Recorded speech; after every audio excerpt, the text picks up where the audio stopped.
Bismillahirrahmanirrahim. Assalamualaikum warahmatullahi wabarakatuh.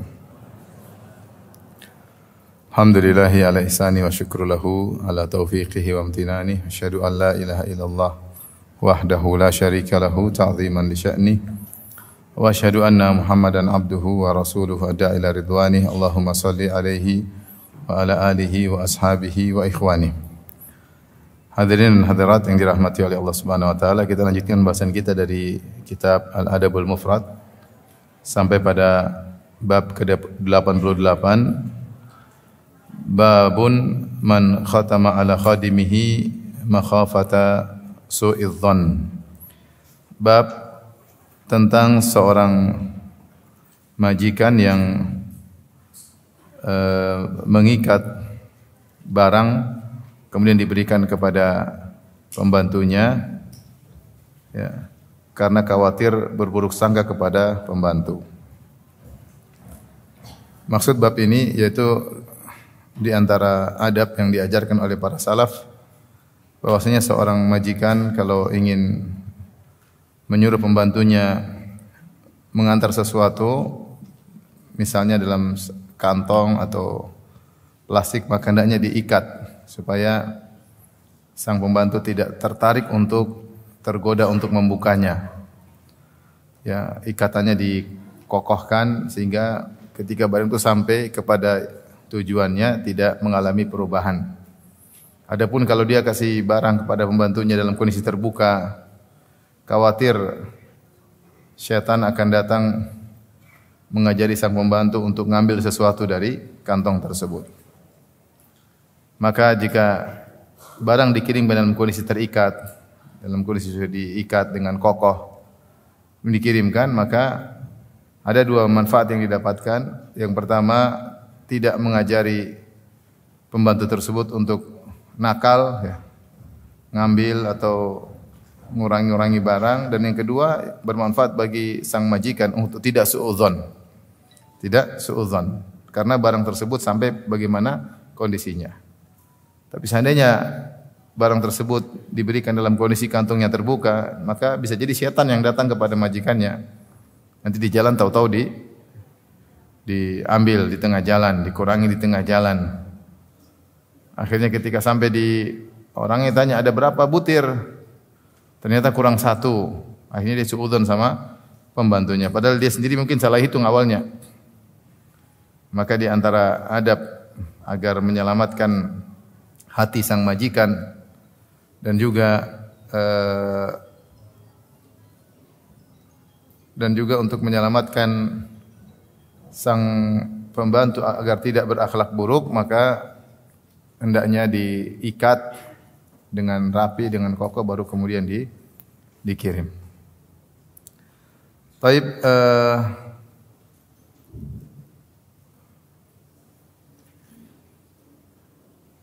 kita bacakan hadisnya. Al-Imam Al-Bukhari berkata, qala hadatsana Bishr bin Muhammad qala akhbarana Abdullah qala akhbarana Abu Khaldah an Abil Aliyah qala, dari Abu Aliyah seorang tabi'in yang mulia. Abu Aliyah tabi'in, kemudian dia berkata, kunna nu'maru an nakhtima 'alal khadim. Kami dulu diperintahkan agar kami mengikat atau menutup barang terhadap pembantu. Wa nakilu, dan kami menimbang. Wa na'udduha, dan kami menghitung. Karahiyata an yata'awwadu khuluqa su'in, agar karena jangan sampai para pembantu terbiasa memiliki akhlak yang buruk. Aw yadhunnu ahaduna dhanna su'in, atau sebaliknya bisa jadi salah seorang dari kami yaitu majikan berburuk sangka kepada pembantu. Ini di antara keistimewaan dari kitab Al-Adabul Mufrad. Kitab Al-Mufrad menyampaikan banyak asar-asar dari para salaf. Kalau kitab Al-Adab yang ada dalam Sahih Al-Bukhari, asar-asar salaf kurang, yang ada banyaknya hadis-hadis Nabi sallallahu alaihi wasallam. Tapi Al-Adabul Mufrad selain menyampaikan hadis-hadis Nabi, juga menyampaikan asar-asar dari para salaf. Di sini Abu Aliyah dan seorang tabi'in, dia mengatakan kami dahulu diperintahkan untuk mengikat atau menutup kepada khadim wa nakil, dan untuk menimbang.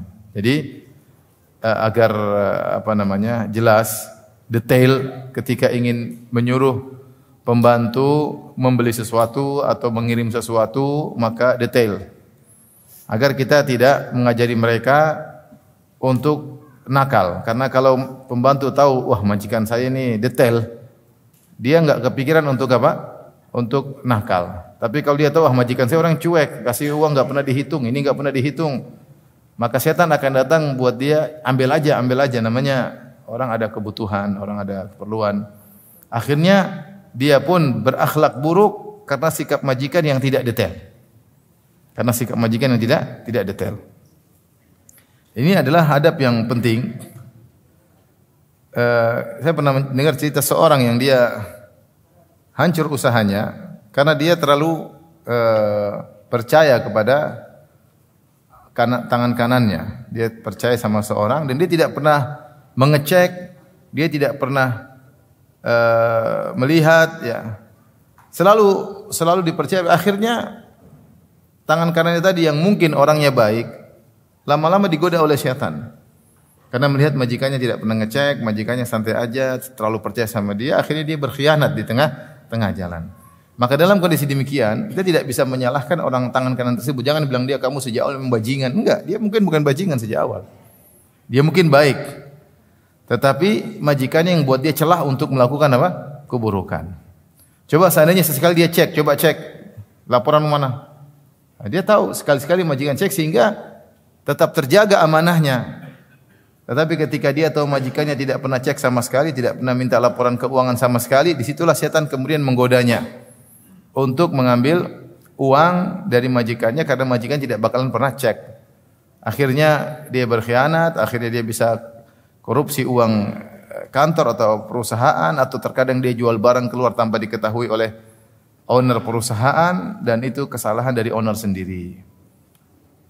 Dan jangan kita bilang sejak awal dia bajingan, sejak awal dia memang pengkhianat. Tidak, bisa jadi pengkhianatan tersebut muncul belakangan. Ini maksudnya demikian sama kalau seorang majikan punya pembantu. Jangan buka celah bagi dia. Jadi kalau kita mau suruh ini ikat, kirim ke sana ya. Ikat, kirim ke sini, atau kita hitung ini di depan dia. Ini 15 ya.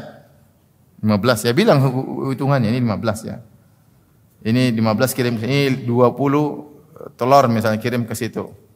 Ini uang 7.000 ya, belikan ini. Jadi sehingga dia akan waspada. Sehingga kalau dia amanah sang pembantu terjaga dan tidak terbuka celah oleh syaitan untuk dia berkhianat. Itu maksudnya. Makanya kunna nu'maru an nakhtima 'alal khadim. Kita diperintahkan untuk mengikat atau menutup barang terhadap pembantu. Wa nakil, kalau perlu kita timbang dulu. Kita mau kirim barang, coba kita kail itu maksudnya literan. Jadi kita ada al-wazan, ada al-kail. Kalau al-wazan itu timbangan. Kalau kail volume, takaran. Kalau zaman dulu di kota Madinah sering takaran, korma dijual dengan takaran, gandum dengan takaran, bukan dengan apa? Timbangan. Kalau kita mau beli sesuatu, dan dulu sering terjadi sistem barter, ya, pakai takaran. Ini takaran, mau kasih orang kayak mau beli sesuatu, kita takar dulu, ini kormanya sekian ya. Lihat ya, jadi pembantu tersebut tahu, oh majikan saya ternyata detail, saya jangan macam-macam, sehingga amanah terjaga. Kalaupun dia mau nakal pun tidak jadi, karena dia pasti ketahuan. Kemudian wa na'udduha, kami juga diperintahkan untuk an-na'uddaha. Kunna na'muru an nakhtim al-khatim wa nakila wa na'uddaha. Kami nakar dan kami hitung juga tadi penting. Hitung nih, sekian. Khawatir mereka para pembantu terbiasa dengan akhlak yang buruk. Ini manfaat pertama. Dengan demikian pembantu tidak berakhlak buruk. Manfaat yang kedua itu kembali kepada pembantu sehingga akhlak mereka selalu amanah. Manfaat yang kedua kembali kepada majikan agar tidak suudzon. Seandainya dia kasih barang tidak dia hitung, seandainya kasih barang tidak dia timbang, tidak dia takar dulu, seandainya dia kasih plastik dalam kondisi terbuka, kasih sana kasih sini, maka setan datang kepada dirinya membisikkan, tuh kamu tadi kasih barang sama pembantu, nanti diambil satu, dijual tengah jalan satu, ya, oh iya benar. Akhirnya kita sendiri pun akhirnya suudzon kepada pembantu dan kita menuduh dia melakukan suatu perbuatan yang belum tentu dia lakukan. Ini juga zalim namanya. Ini juga apa? Zalim. Ini manfaat di antara adab salaf agar menutup celah-celah keburukan.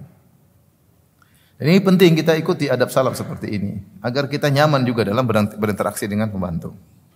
Sama seperti ketika saya sudah sering sampaikan, ketika Allah membicarakan ayat tentang utang piutang, Allah mengatakan ya ayyuhalladzina amanu idza tadayantum bidainin ila ajalin musamman faktubuh. Wahai orang yang beriman, jika kalian saling utang piutang maka catatlah.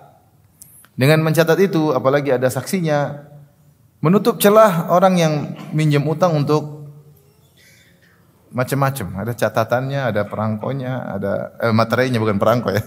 Ada materainya, tanda tangan, foto. Karena kalau dia terlambat bayar utang bisa dijadikan status. Maksudnya dengan ada catatan tersebut, celah dia untuk menunda-nunda pembayaran meskipun sedikit, celah dia untuk lupa hilang. Tapi kalau tidak catat sama sekali, ya udah ambil aja. Nanti akhirnya apa? Akhirnya tidak bayar. Mungkin dia lupa. Mungkin dia menggampangkan karena tidak ada catatan. Akhirnya masalah di kemudian hari. Maka adab-adab itu perlu untuk kenyamanan. Untuk kenyamanan bersama. Mumpung kita misalnya bikin yayasan, mumpung kita lagi cocok nih. Kita bikin aturan yang kita sepakat. Nanti kalau sudah lagi masalah, repot bikin kesepakatan. Kita bikin kesepakatan, kita ada organisasi atau yayasan atau perkumpulan, bikin kesepakatan. Mumpung kita lagi nyaman semuanya, belum ada niat-niat buruk, setan belum datang, masih polos. Ya udah bikin kesepakatan, tanda tangan semua, menutup celah agar di kemudian hari kalau ternyata organisasi ini berkembang, perusahaan ini berkembang, tidak menimbulkan saling jatuh menjatuhkan, saling berkhianat. Maka itu penting membuat aturan yang disepakati bersama untuk menutup celah-celah yang bisa menimbulkan keributan. Ini perlu. Betapa banyak yayasan awalnya ketika masih kecil, adem ayem, ikhlas karena Allah. Ketika sudah mulai bisa menghasilkan sesuatu, yang satu hasil lebih banyak, yang satu kurang, akhirnya timbul kecemburuan. Siapa sih manusia tidak cemburu tentang harta? Semua orang cemburu. Ya. Orang kaya aja, ada seorang, dia kaya, anaknya kaya semua. Itu saja saling cemburu, kalau satu diberi lebih, padahal sudah kaya semua. Apalagi kalau miskin semua. Orang kaya semua aja saling cemburu, apalagi kalau miskin semua. Maka selama ada kemungkinan kita membuat hal-hal yang bisa menutup celah-celah keburukan, lakukan. Ya, preventif lebih baik daripada apa? Pengobatan, daripada permasalahan timbul. Preventif, ya, tindakan preventif terlebih dahulu. Ini maksud dari bab ini tentang adab kita terhadap khadim agar kita pembantu, agar kita tidak suudzon. Ini dalil bahwasanya para sahabat dahulu mereka demikian. Karena Abul Aliyah mengatakan kunna nu'maru, kami para tabi'in diperintahkan. Yang perintahkan siapa? Para sahabat. Paham? Yang perintahkan para sahabat. Kalau sahabat berkatakan kunna nu'maru, kami diperintahkan, sahabat ngomong begitu, kita tahu yang perintah Nabi sallallahu alaihi wasallam. Kalau Nabi yang berkata aku diperintahkan, berarti yang perintah Allah. Paham? Kalau Nabi bilang aku diperintahkan, meskipun tidak disebutkan siapa yang merintah, kita paham yang perintah adalah Allah. Kalau para sahabat berkata kunna nu'maru, kami diperintahkan, berarti kita tahu yang perintah siapa? Rasulullah sallallahu alaihi wasallam. Seperti Aisyah ketika ditanya, ma balul mar'ah tu'maru bi qada'i asyam wa la tu'maru bi qada'i salat? Kenapa wanita diperintahkan untuk mengqadha puasa yang batal atau bolong, sementara tidak diperintahkan untuk mengqadha salat yang bolong gara-gara haid?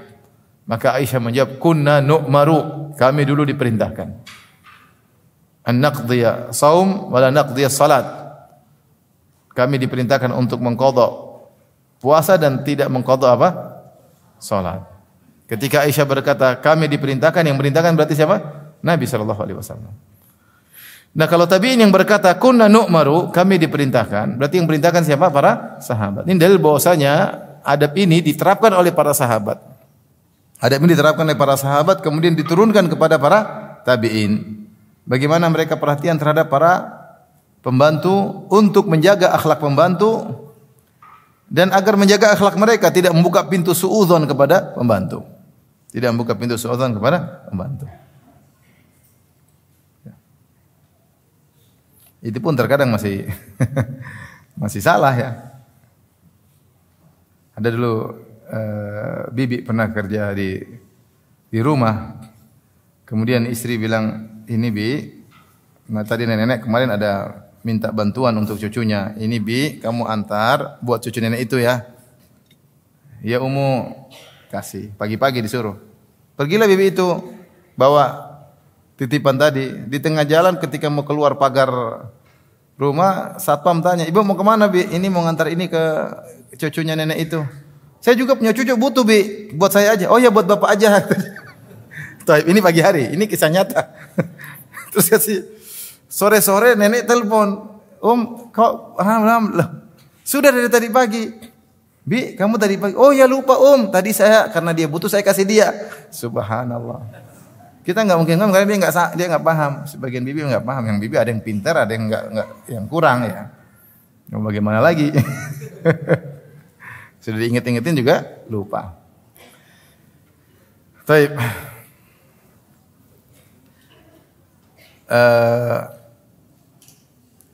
Bab berikutnya, bab ke-89 sama dengan bab sebelumnya, bab man adda ala khadimihi makhafatadh dhann. Bab yaitu majikan yang menghitung-hitung barang di depan pembantunya supaya tidak berburuk sangka kepada pembantu. Jadi kalau diikat atau ditimbang atau ditakar, kalau dihitung supaya jelas. Al-Imam Al-Bukhari berkata qala hadatsana Abu Nuaim.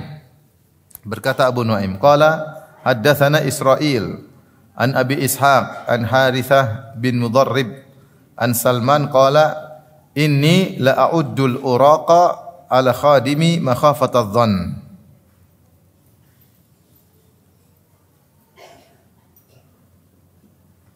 Berkata Salman radhiyallahu ta'ala anhu, sungguhnya aku itu benar-benar menghitung al-uraq. Al-uraq itu maksudnya tulang yang sudah dimakan dagingnya tinggal sisa-sisa. Apa bahasa kita? Tengkleng ya? Bahasa Indonesia? Tulang ada dagingnya sudah dimakan tinggal dikit-dikit. Kalau makan tengkleng kan gitu. Tinggal dagingnya apa? Dikit. Bahasa Indonesia apa? Tulang yang masih ada sisa-sisa daging namanya apa? Tetelan. Tetelan itu dagingnya. Salah ini. Ada khilaf. Enggak, tulangnya bukan tetelannya. Tulangnya namanya apa? Tulang balung, benar. Balungan. Nah, sedikit ada udang ada tulang apa daging-daging sedikit. Jadi lapar nih jam berapa ini? Kalau di Solo namanya tengkleng, mantap ya. Jadi dulu sampai kadang mereka bukan hanya bagi daging, kadang tulang pun dibagi. Karena dulu makanan tidak seperti zaman apa? Sekarang ya. Ya, jadi tengkleng juga dibagi. Ketika mengirim tengkleng lewat pembantu, maka dihitung ini sekian tulang buat ini misalnya, sekian tulang buat ini. Dihitung sehingga pembantunya tidak sempat untuk mengambil atau makan sendiri ya.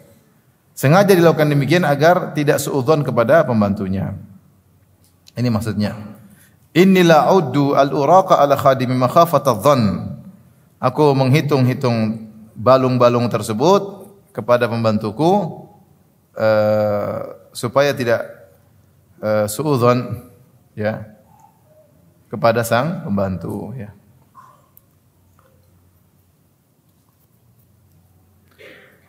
Baik, hadis asar yang sama, Al-Imam Bukhari berkata, qala hadatsana Hajjaj qala hadatsana Syu'bah qala anba'ana Abu Isa qala sami'tu Haritsah bin Mudharrib qala sami'tu Salman radhiyallahu anhu yaqul, aku mendengar Salman Al-Farisi radhiyallahu anhu berkata, inni la a'uddu al-uraqa khasyatadh dhann. Aku benar-benar menghitung al-uraq yaitu balung-balung tadi di depan pembantuku ya agar tidak suudzon kepada sang pembantu.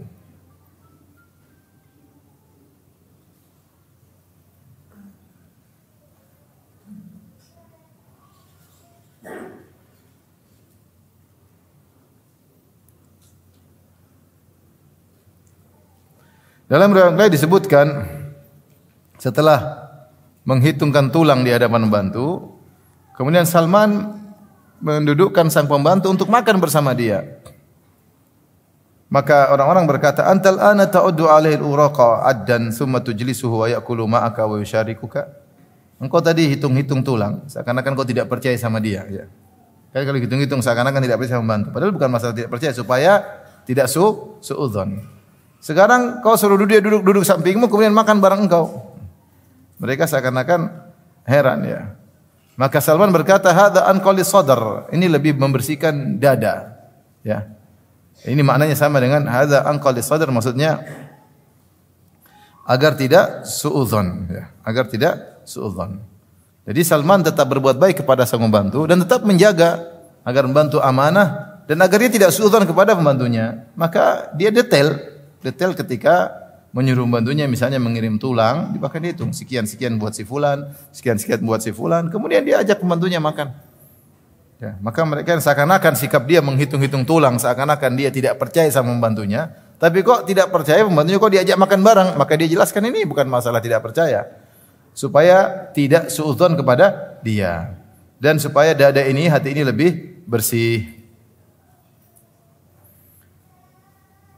Taib, sebagian ulama seperti Syekh Al-Albani rahimahullahu taala ketika menjelaskan hadis ini, beliau menjelaskan ini dulu diterapkan oleh para salaf terhadap budak, bagaimana mereka detail. Apalagi budak tidak sama dengan pembantu. Kalau budak masuk ke rumah seperti orang biasa, seperti keluarga dalam rumah. Pembantu tentu ada batasan-batasannya ya. Meskipun juga masuk dalam rumah, tapi terkadang bantu datang kemudian pulang. Kalau budak benar-benar lebih benar-benar terbuka ya, sehingga perlu detail waspada agar budaknya tidak nakal. Demikian juga pembantu perlu detail agar tidak membuka celah bagi pembantu untuk melakukan hal yang buruk. Kata Syekh Al-Albani rahimahullah taala, tidak mengapa kita juga terapkan ini pada anak-anak. Bukan berarti kita suudzon sama anak-anak, enggak, tapi ngajari anak-anak untuk berakhlak baik. Jangan buat dia digoda oleh syaitan kemudian akhirnya tidak amanah. Kita kasih uang sekian, nanti kasih laporan sama abi ya. Uang itu enggak ada nilainya, tapi melatih dia untuk apa?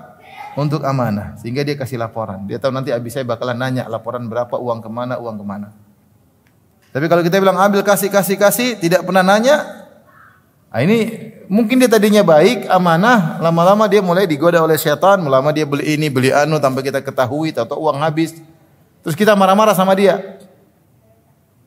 Yang salah kita karena kita membuka celah bagi dia untuk berakhlak buruk. Maka tidak mengapa kita terapkan hal ini kepada anak-anak.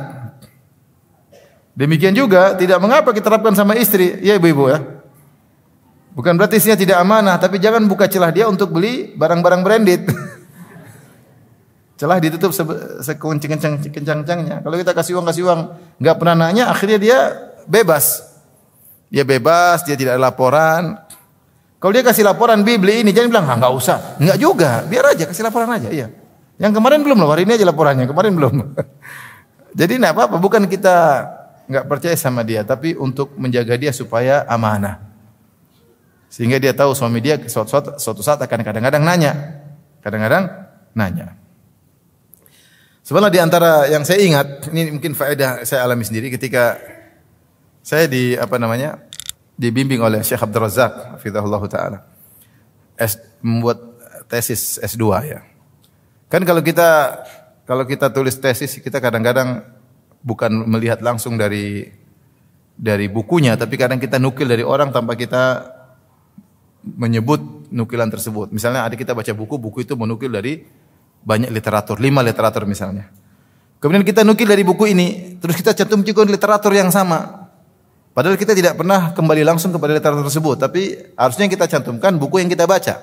Misalnya saya baca buku A. Pada buku A tersebut dia menampilkan suatu maklumat. Suatu maklumat tersebut ternyata sumbernya, literaturnya ada literatur 1, literatur 2 sampai literatur 5. Kalau saya baca dari buku A ini, harusnya ketika saya cantumkan dalam tesis, saya bilang berkata si fulan, literaturnya cuma si A doang, paham? Tapi kalau saya tidak amanah, saya mengesankan seakan-akan saya telah baca buku-buku ini, maka yang A tidak saya sebutkan, kemudian saya sebutkan literatur 1, 2, 3, 4, 5, seakan-akan saya baca, padahal saya ngambil dari si A. Meskipun saya kembali 1, 2, 3, 4, 5, seharusnya saya sebutkan juga si A ini sebagai bahwasanya saya mendapat faedah dari dia. Dalam dunia ilmiah, kalau seperti ini kita tidak menyebutkan si A, langsung sebutkan 1, 2, 3, 4, 5, itu namanya apa kalau istilah kita? Plagiator. Kalau dalam bahasa Arab, sariqatul ilmiah. Ya, pencurian ilmu ya. Namanya plagiator atau plagiat, melakukan plagiat. Oleh karenanya ketika saya dibimbing oleh beliau, saya tulis, saya cantumkan. Di tengah-tengah dia tidak pernah periksa. Tahu-tahu saya pernah ke rumahnya, dia baca satu tulisan mungkin 20 halaman. Dia periksa semua. Dia bilang ambil buku ini. Dia cek semua. Sekali-sekali saya buka. Alhamdulillah pas lagi jujur ya. Insyaallah saya jujur insyaallah. Saya buka semua pas semua. Terus berapa lama lagi, entah berbulan-bulan, dia sekali lagi. 2 kali aja, setelah itu dia nggak pernah nanya sama sekali. Artinya seandainya saya mau nakal, dia nggak bakalan nanya. Tapi untuk mencegah, mungkin dia mencegah saya untuk namanya godaan. Saya capek, daripada capek-capek sama aja. Kita buka bukunya langsung sama saja. Sama saja dia udah baca, tapi ya sebagai amal ilmiah harusnya saya baca langsung. Saya bukan cuma bersandar kepada buku tersebut. Ini maksudnya dia seperti beginilah. Terkadang perlu dicek untuk mencegah muridnya, maksudnya mahasiswa yang dibimbing supaya tidak nakal. Supaya tidak nakal seperti itu ya. Oleh karenanya kalau kita adab ini kita bawa kepada anak, kepada istri enggak ada masalah, sebagaimana nasihat Syekh Albani rahimahullahu taala ya. Ya, Syekh Albani nasihat seperti itu ya. Oleh karenanya agar kita tidak membuka celah bagi anak-anak kita. Sama halnya dengan HP. Dengan HP. Jangan kita sudah kasih HP, dia punya password, kita enggak tahu, kita enggak pernah ngecek. Namanya kita mencelakakan anak. Sekali-sekali sini kumpul HP semua, sini. Buka. Buka passwordnya, buka. Isinya apa? Buka, lihat. Apa-apa, mencegah dia, bukan kita mama enggak percaya, enggak apa-apa, mama pengin tahu aja gitu. Jadi dia ke depan mau nakal-nakal pun dia apa? Dia tercegahkan. Ini dunia bukan tidak seperti zaman dulu. Kerusakan di mana-mana ya. Kerusakan di mana-mana. Ya. Jadi jangan kita merusak anak kita atau merusak pembantu kita. Jadi rusak akhlak mereka buruk karena kita yang tidak detail, karena kita yang tidak hati-hati. Seperti kita di rumah taruh uang sembarangan. Taruh uang di meja, taruh uang di mana. Akhirnya dicuri oleh pembantu, HP taruh sembarangan. Akhirnya dicuri oleh pembantu dan sebagian pembantu memang begitu. Mungkin mereka kekurangan atau karena kebiasaan penyakit mereka ngambilin barang. Ya. Maka ketika diambil kemudian kita marah-marah. Sebenarnya mungkin dia jujur tapi kita yang ngajarin dia untuk apa? Mencuri. Karena kita mengambil barang. Karena kita taruh barang di depan begitu saja mudah untuk diambil oleh siapa saja. Artinya kalau sudah hilang kita suudzon sama dia di luar. Yang salah kita. Maka ini perlu diperhatikan dalam akhlak kepada pembantu, kepada anak, pada pegawai. Jangan buka celah bagi mereka untuk nakal. Kalau mereka asalnya baik bisa jadi nakal. Kalau mereka nakal lebih nakal lagi. Maka kita detail, kita ajarin sehingga dia tahu majikannya ini tidak sembarang. Majikannya detail sehingga dia mau macam-macam dia takut. Tapi kalau kita bilang santai aja, saya percaya sama kamu itu bahaya. Kadang-kadang setan datang. Ketika dia tahu majikan tidak pernah ngecek, dia mulai berbuat apa yang dia lakukan. Tapi kita lanjutkan. Bab ke-90.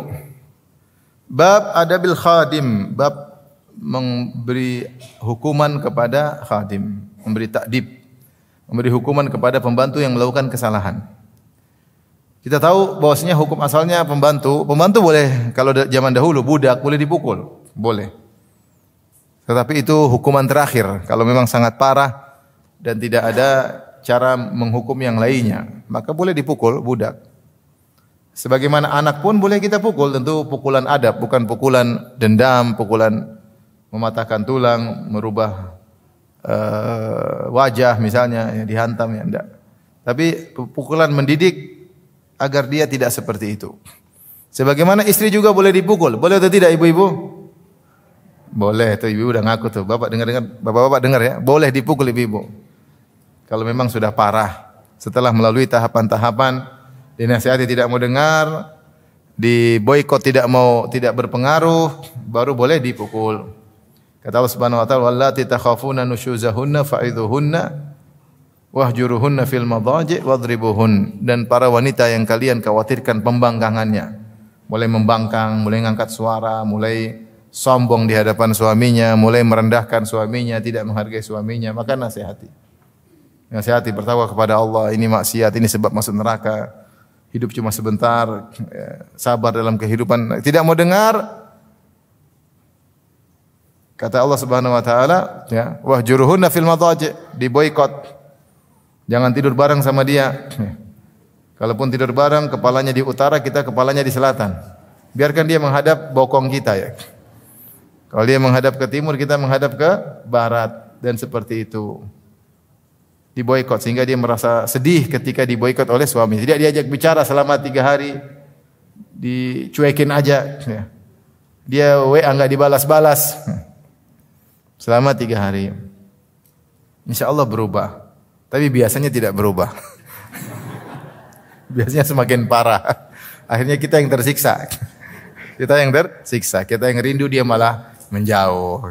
Kita WA, dia tidak balas. Kita telepon, dia blokir. Kita yang menderita. Itu. Apalagi kalau istri cuma satu, ya udahlah. Kamulah satu-satunya, mau diapain? Kalau tidak sembuh juga, maka boleh dipukul. Tapi kata Nabi sallallahu alaihi wasallam, darban ghair mubarrih, pukulan yang tidak menimbulkan bekas. Karena pukulan tersebut pukulan mendidik untuk kebaikan dia. Sebenarnya kita boleh mukul anak. Kata Rasulullah SAW, muru auladakum bis salati wa hum sab'u sinin. Suruhlah anak-anak untuk salat mereka umur 7 tahun. Wadribuhum wa hum 10 sinin. Kalau 10 tahun tidak mau salat, pukullah mereka. Bukan pukulan yang emosi, bukan, pukulan mendidik. Sama mukul istri pun demikian boleh, tapi pukulan yang mendidik, ya. Jadi sekarang semua susah. Mukul dikit KDRT. Masuk ke pengadilan. Masuk pengadilan habis duit diambil sama istri. Begitulah, ya. Akhirnya banyak wanita yang membangkang, berani. Apalagi ada komunitas wanita-wanita pembangkang kumpul. Terjadi. Ada wanita-wanita komunitas bangga dicerai, bangga. Kumpul sama-sama dicerai, bangga. Ini komunitas setan, ya.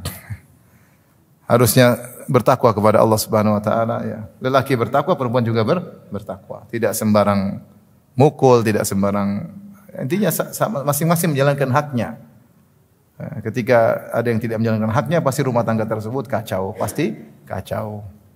Ketika tidak betah untuk berjalan di atas syariat Allah Subhanahu wa taala. Apalagi zaman sekarang, banyak orang tidak betah berjalan di syariat Allah. Dianggap syariat Allah tidak menguntungkan dirinya. Banyak. Dia mau jual beli halal, kayaknya kalau gini terus kapan saya kaya, kata begitu.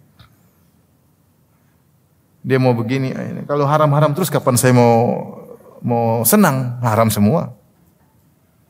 Dia tidak senang berjalan di atas syariat Allah Subhanahu wa taala. Rasulullah mengatakan, "Ya'ti 'alaikum zamanun," ya Rasulullah sahabatkan akan datang kepada kalian suatu hari, ayyamu sabar, hari-hari sabar yang butuh kesabaran. Itu sabar dalam menjalankan sunnah Nabi sallallahu alaihi wasallam. Al-amilu fiha kal khabit 'alal jamrah. Siapa yang mengerjakan sunnah Nabi di zaman tersebut seperti memegang bara api, berat. Bara api dipegang panas, tapi kalau lama-lama dipegang dia akan redup apinya, tapi panas, biasanya pegang langsung lepas. Yang orang seperti ini pahalanya, kata Rasulullah, siapa yang mengamalkannya lahu khamsuna ajran, ya, dapat minkum, dapat 50 pahala seperti kalian. Artinya 50 kali lipat pahala yang dilakukan oleh sahabat ketika di zaman yang mungkin tidak seperti itu. Kita tahu sahabat radhiyallahu ta'ala anhum melewati masa-masa yang sangat sulit, tapi ada juga masa-masa yang nyaman. Kata Rasulullah SAW, orang yang di akhir zaman yang sangat berat menjalani sunnah-sunnah Nabi, bisa jadi mendapatkan pahala 50 sahabat. Ya, yang ketika sahabat mungkin di zaman yang nyaman, ya. Mereka yang sabar menjalankan sunnah dan semakin di akhir zaman semakin sulit. Karena dia bersendirian, mungkin banyak yang mencela, tidak ada temannya, mungkin tidak menguntungkan duniawinya, sabar. Pahalanya besar. Ibu-ibu zaman sekarang, sebagian wanita pingin, tidak semua, sebagian. Pengennya bebas. Pengennya tidak mau taat sama suami. Pengennya bersafar ke sana kemari tanpa mahram. Pengennya uang belanja yang dia pegang semuanya. Pengennya semua keinginannya dia beli. Lihat baju baru dia beli, lihat dompet baru dia beli, lihat sepatu baru dia beli, HP baru dia beli. Kalau bisa setiap bulan ganti HP. Ganti. Apalagi mau lebaran, ganti horden, ganti sofa, ganti mobil, ganti semua diganti. Kalau punya duit, lupa diri. Mau disuruh hemat, sebagian diajarkan oleh Nabi SAW. Bahwasanya harta itu akan ditanya oleh Allah Subhanahu Wa Taala. Susah. Ya, susah untuk menjalankan syariat Allah Subhanahu Wa Taala. Ya, jadi ini kita kemana kok ngomong kayak gini? Kembali nih, maksud saya bahwasanya wanita itu sebagaimana anak pembantu wanita, anak boleh dipukul tapi ada tahapannya, Dan itu semua syariat Allah Subhanahu wa taala.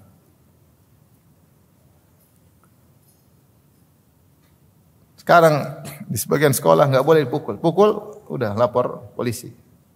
Anak-anak tahu enggak boleh dipukul, wah udah, apalagi kalau sekolah bayar mahal, wah udah. Berani mentang-mentang sama gurunya, mentang-mentang sama udah. Kapan dia dipukul? Selesai. Ada hukumannya, ada aturannya. Meskipun pukul mendidik. Anak-anak pun akhirnya sombong, liar dan lain-lain. Apalagi kalau di luar negeri, saya pernah ke suatu negara kafir. Kapan orang tuanya misalnya mukul anaknya lapor ke negara. Itu anak dicabut dari orang tuanya, jadi anak negara. Dan dia senang jadi anak negara, bisa lepas dari bapaknya. Subhanallah, ini akhlak kayak apa begini? Taib. Ini sekarang bab tentang menghukum pembantu. Ya. Bisa dengan dipukul, bisa dengan dicambuk, tentu dengan tahapan-tahapan yang harus dilewati. Al-Imam Al-Bukhari berkata, qala hadatsana Ahmad bin Isa qala hadatsana Abdullah bin Wahb qala akhbarani Makhramah bin Bukair an abihi qala sami'tu Yazid bin Abdullah bin Qusayt qala arsala Abdullah bin Umar gulaman lahu.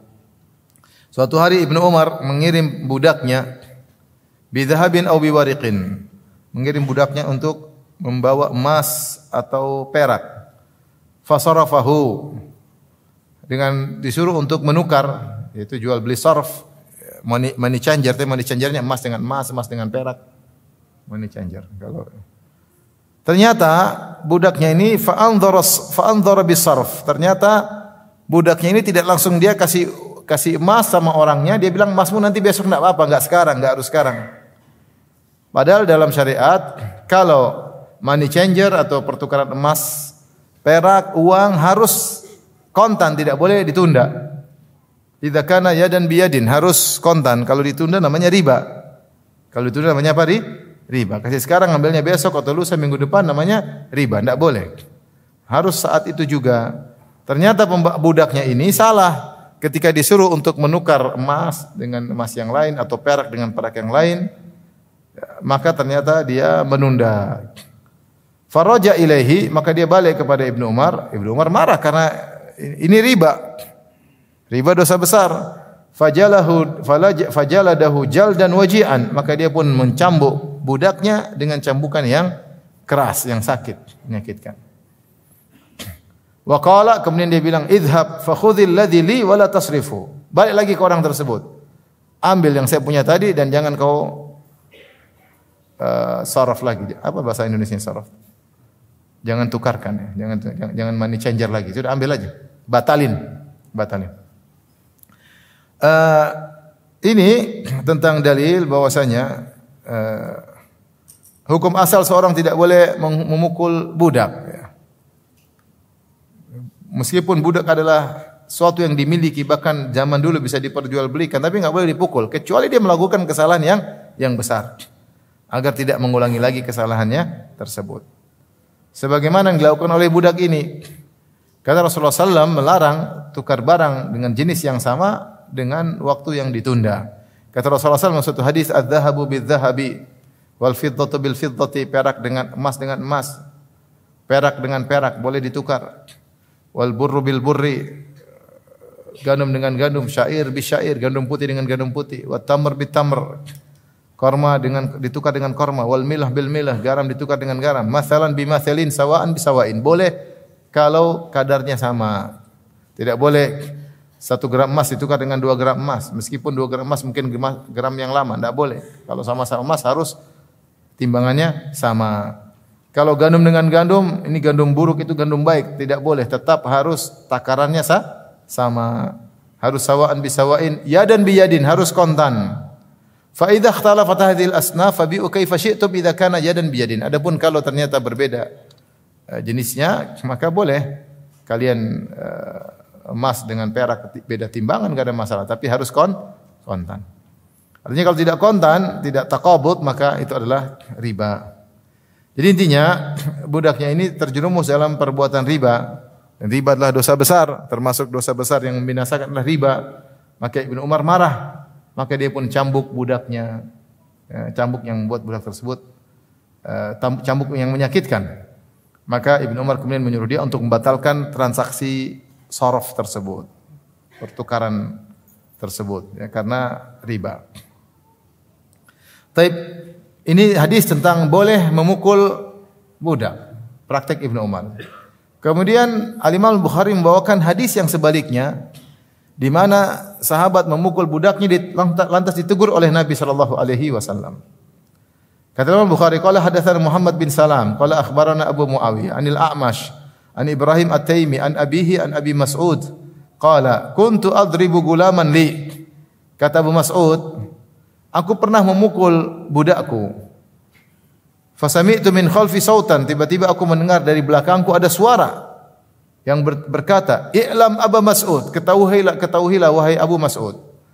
Lallahu aqdaru alaika minka alai." Allah lebih berkuasa terhadapmu daripada kau berkuasa terhadap budakmu. Rasulullah tiba-tiba tegur, dia sedang mencambuk atau sedang memukul budaknya. Tiba-tiba ada suara di belakang tegur, "I'lam Aba Mas'ud, ketahuilah Abu Mas'ud, lallahu aqdaru alaika." Allah lebih berkuasa atasmu minka alaihi, daripada kuasamu terhadap budakmu. Artinya kau pukul-pukul budak memang kuasamu, tapi Allah juga bisa menyiksamu.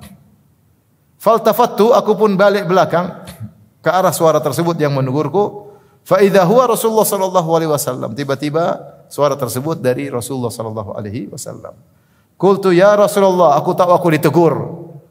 Bagaimana karismatik Nabi sallallahu alaihi wasallam, maka Abu Mas'ud berkata, "Wahai Rasulullah, fahuwa hurrun liwajhillah." Ini budakku yang saya pukul tadi merdeka karena Allah Subhanahu wa taala. Langsung dia merdekakan. Budak itu dulu harta yang mahal. Budak kita kalau punya mobil budak manusia dimiliki zaman dahulu. Bisa dijual beli, disuruh-suruh, ya. Barang mahal gampangannya. Dia merdeka karena Allah Subhanahu wa taala. Faqala, kemudian Nabi sallallahu alaihi wasallam berkata, "Ama in law lam taf'al lamassatka an-naru." Seandainya kau tidak melakukannya, kau tidak merdekakan budak ini, niscaya kau akan disentuh dengan api neraka. Aw la lafahatkan nar, atau kau akan dibakar oleh api neraka. Hadis ini menjelaskan bahwasanya kalau memukul budak tanpa sebab yang jelas, tanpa sebab kesalahan yang besar, hanya kesalahan sedikit kemudian mukul, tentu ini dosa besar. Dia manusia, meskipun sesungguhnya budak, dia adalah manusia. Ya.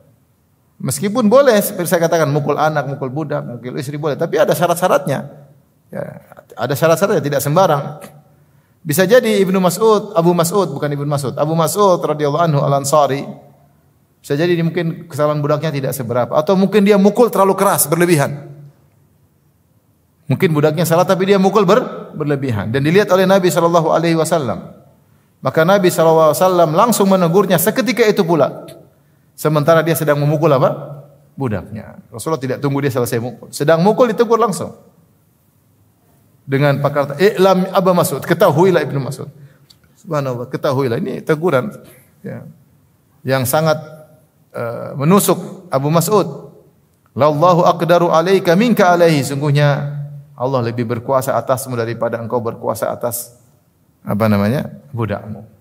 Subhanallah. Dan itu peringatan kepada semua orang yang zalim. Kalau kau berkuasa kemudian kau berbuat zalim kepada orang bawahanmu, ketahuilah Allah lebih berkuasa atasmu. Sekarang bebas karena kau berkuasa terhadap bawahanmu, terserah. Lakukan apa yang kau lakukan, tapi ketahuilah Allah berkuasa atasmu. Kalau kau tidak dibalas di dunia, kau akan dibalas di akhirat. Mengerikan. Maka siapa yang memiliki kekuasaan, ada anak buahnya di bawahnya, apakah dia mungkin membantunya ataukah pekerjanya atau dia apa saja di bawah dia, di bawah kekuasaannya, maka waspada. Waspada. Seorang semakin tinggi kekuasaannya terkadang semakin semena-mena. Karena dia merasa tidak ada yang bisa, kan ini anak buah saya, tidak ada yang bisa meneguk, ini hak saya. Dia lupa bahwasanya Allah berkuasa atasnya. Innallaha ala kulli syai'in qadir. Sungguhnya Allah Maha Kuasa atas segala sesuatu. Bahkan akhirnya Abu Mas'ud begitu melihat karismatik Nabi, begitu perkataan Nabi benar-benar langsung merasuk ke jiwanya, teguran yang luar biasa. Allah lebih berkuasa atasmu daripada kau terhadap budakmu. Itu luar biasa itu. Ya, luar biasa. Kita mungkin zalimi orang, hati-hati, kau ada Allah loh. Kau memang sebenarnya Allah bisa membalas engkau. Mudah bagi Allah membalasmu, mengerikan. Ya. Maka akhirnya dia pun Abu Mas'ud radhiyallahu anhu memerdekakan budak ini. Kemudian dia mengatakan hurrun liwajhillah, ya Rasulullah, dia merdeka karena Allah Subhanahu wa taala. Nabi tekankan lagi, apa yang kau lakukan sudah tepat. Kalau kau tidak memerdekakan budakmu, kau akan disentuh api neraka. Dosa besar. Saya katakan tadi bisa jadi kesalahan budaknya tidak seberapa, Abu Mas'ud emosi mukul dia, atau bisa jadi kesalahannya parah tapi pukulannya berlebihan. Ada hadis yang semirip dengan ini yang perlu jadi renungan bagi kita dalam memberi hukuman kepada orang di bawahan kita. Agar hukuman tersebut jangan berlebihan, tapi sekadarnya atau kurang daripada yang seharusnya. Hadis riwayat Sunan Tirmidzi dengan sanad yang sahih. Ada seorang datang kepada Nabi, ja'a rajulun ila Nabi sallallahu alaihi wasallam. Seorang datang kepada Nabi sallallahu alaihi wasallam dan dia berkata, "Ya Rasulullah, inna li mamlukin yakdzibunani wa yakhunani wa ya'sunani." Ya Rasulullah, sungguhnya saya punya budak-budak, bukan membantu, budak-budak yang mereka bohong sama saya, sering bohong sama saya, bukan satu orang, budak-budak sering bohong sama saya. Dan mereka berkhianat kepada aku dan mereka membangkang perintahku. Wa ashtumuhum, maka aku pun memaki mereka. Wa adribuhum, dan aku pukul mereka. Fa kaifa ana minhum? Dia ingin tanya, bagaimana sikap saya terhadap mereka ya Rasulullah? Ya, kurang ajar ya Rasulullah. Budak-budak harusnya kan nurut. Budak-budak harusnya amanah. Ini suka bohong, berkhianat, membangkang, apalagi yang kurang. Suka bohong, berkhianat, membangkang. Ya saya maki mereka ya Rasulullah. Saya maki, saya pukul mereka. Bagaimana sikap saya? Maka Rasulullah menjawab sallallahu alaihi wasallam, "Bihasabi ma khanuka wa asauka wa kadzabuka wa iqabuka iyahum." Maka tergantung kadar pengkhianatan mereka kepadamu, kadar pembangkangan mereka kepadamu, kadar sikap dusta mereka kepadamu dengan hukuman engkau terhadap mereka, ditimbang, dilihat. Mereka melakukan kesalahan, kau juga membalas. Fa in kana iqabuka iyyahum biqadri dzunubihim kana kafafan la laka wala alaik. Kalau hukumanmu terhadap mereka, yaitu kau maki-maki mereka. Maki-maki itu hukuman atau bukan? Hukuman. Maki itu hukuman. Mencela itu hukuman. Dan pukulanmu terhadap mereka sekadar sama dengan kadar maksiat mereka terhadapmu, itu sadar dengan kesalahan mereka terhadapmu, maka itu impas karena kafafan. Maka impas, sudah. Kau tidak mendapat untung dan tidak ada dosa padamu. Impas. Ternyata maki-makimu, mukulmu sama dengan kadar kesalahan mereka. Itu sudah impas. Namun ingat, wa in kana iqabuka iyyahum, atau sebelumnya, wa in kana iqabuka iyyahum duna dzunubihim kana fadlan laka wa in kana fadlan laka. Kalau ternyata hukumanmu ringan, lebih parah dosa-dosa mereka, ini karunia bagi, artinya kau dapat pahala. Kau dapat apa? Pahala. Karena hukumanmu tidak setara dengan apa yang mereka lakukan. Namun ingat, wa in kana iqabuka iyyahum fawqa dzunubihim iqtassa lahum minkal fadl. Kalau ternyata hukumanmu lebih parah daripada kesalahan yang mereka lakukan padamu, maka akan diambil darimu pahala untuk diberikan kepada mereka. Qisas hari kiamat kelak. Subhanallah. Dia yang dizalimi, tapi ketika dia membalas lebih daripada kezalimannya, dia yang dikisas. Ya. Makanya Allah Subhanahu wa taala berfirman dalam Al-Qur'an, "Wa jazaa'u sayyi'atin sayyi'atun mithluha." Balasan hukuman terhadap keburukan adalah keburukan semisalnya. Balasan kejahatan, kejahatan semisalnya boleh. Faman afa wa aslaha fa ajru 'ala Allah. Siapa yang maafkan, melakukan perbaikan, maka pahalanya di sisi Allah. Dia tidak balas, sudahlah, dia maafin. Maka pahalanya di sisi Allah besar. Kemudian di akhir ayat, innahu la yuhibbudz zalimin. Allah tidak menyukai orang-orang zalim. Kata Ibnu Taimiyah, ayat ini menjelaskan model 3 orang ketika membalas keburukan. Siapa yang membalas keburukan setimpal, maka ini tidak jadi masalah. Siapa yang memaafkan tidak membalas, maka dia mendapatkan pahala yang besar. Siapa yang membalas lebih parah daripada kezaliman tersebut, dia menjadi zalim sekarang. Dari tadinya dia dizalimi, sekarang statusnya menjadi menzalimi. Innahu la yuhibbudz zalimin. Sungguhnya Allah tidak mencintai orang-orang yang zalim. Maka majikan ini ketika dia membalas budak-budaknya yang berbuat salah kepada dia dengan cacian, cercaan dan pukulan yang melebihi dosa-dosa mereka, maka dia akan dikisos. Kata sang perawi, fatanah rajulu. Ketika dia habis tanya gitu, Nabi jelaskan, maka dia pun menjauh dari Nabi. Dia menjauh. Faja'ala yabki, maka dia pun menangis. Rupanya dia menyesal. Maki-maki